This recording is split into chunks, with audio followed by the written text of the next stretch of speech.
we're going to get started with some questions that people actually have sent us. And the first one actually is really fitting because Leo used to work in Waitomo, which is where all the glowworms and the black wall rafting happens. And we had a question on Facebook by Lars. So Lars on Facebook asked, I want to go black wall rafting. Can you guys tell me which one is the best tour to see the glowworms as well?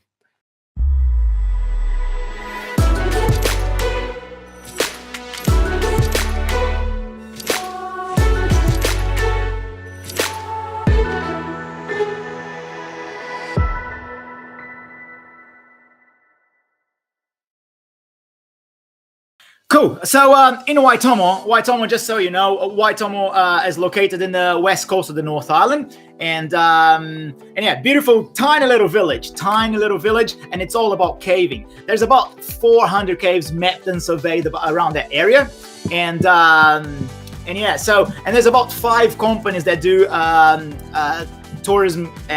They explore the caves touristically. So those 5 companies, they use about 12 caves to do tourism around them.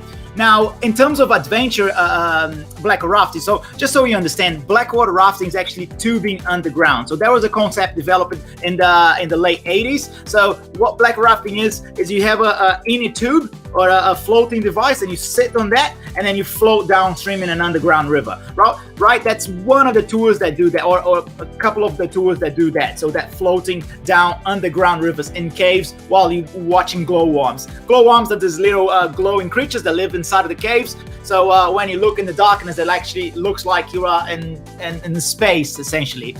Looks like stars. So in terms of adventure caving in Waitomo, you'd have the legendary blackwater rafting, and they have a couple of tours to see a lot of glowworms, and so that's the Black Abyss. And the Black Abyss, you abseil into the cave, and then there's zip line, and there are heaps of glowworms to see. That one, it is epic glowworm scene as you lay down on rocks and you just chill and watch the glowworms in there.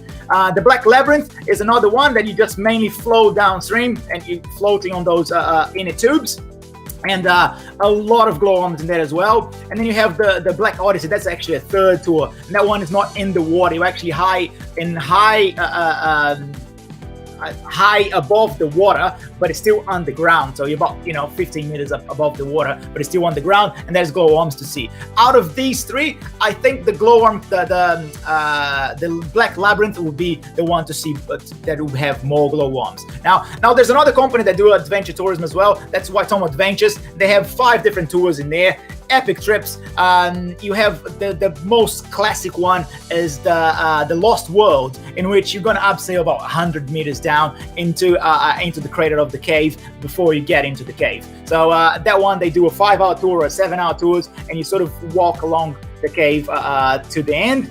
Awesome tour. They have the Haggard's Honking Holes, which is more extreme, I'd say, to be honest. There's quite a few abseils and a lot of waterfalls, and a really epic tour.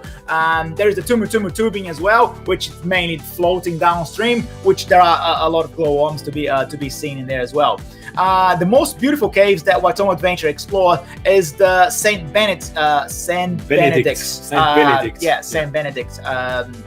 cave. So that is an epic, beautiful cave with a few glowworms, absolutely stunning formations, and a really cool story as well. The guys will tell you. There is Kiwi Cave rafting as well. I haven't done that. Have you done that? No, I haven't done the Kiwi Cave rafting yet. Another company as well that you could do, and there is Tubit, which is what is it called? Tubing. There's Tube It. It's another company that does that in Waitomo as well. So anyway, there are quite a few options. If you don't want to do anything adventurous or extreme, there are always options to do just a boat tour inside of the cave. So the Glowworm Cave is the most famous one.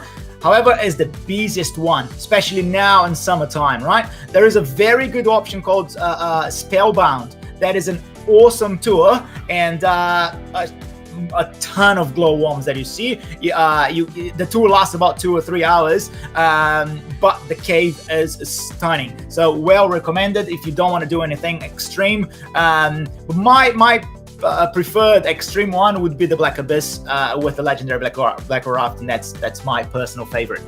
So you guys can see that he has been living in Waitomo for way too long. So there is plenty of different options for you guys. But the one thing I want to point out is that some tours are going to be running at specific times. Some tours are going to be fully booked. Some tours are going to be a little bit outside your budget because some of them are expensive. So you're going to want to give yourself some options, right? Maybe it would be a good idea to get, one of those caving tours so you experience black hole rafting without having the main mindset of trying to see glowworms, and making sure that you actually have fun caving and you go see glowworms after that. You can see a lot of glowworms in free caves around the Waitomo area and around New Zealand as well. I'm going to put some link in the description below for all the places to see glowworms in New Zealand.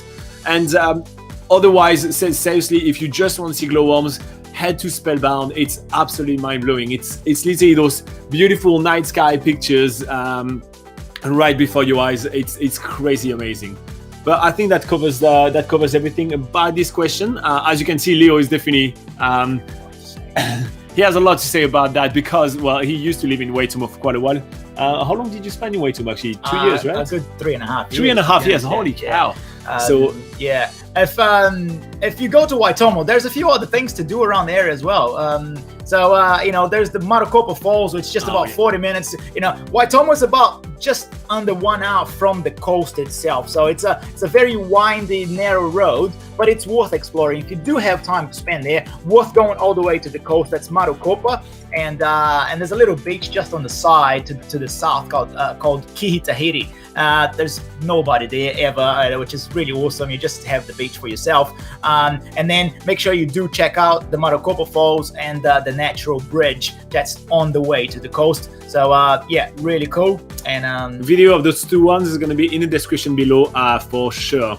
All right, so that wraps up this question. I think that this covered everything you need to know. And if you do have any extra questions, make sure to put them in the comment below. Make sure to hit like if that was the answer you were looking for, and make sure to subscribe because we do that all the time. All right,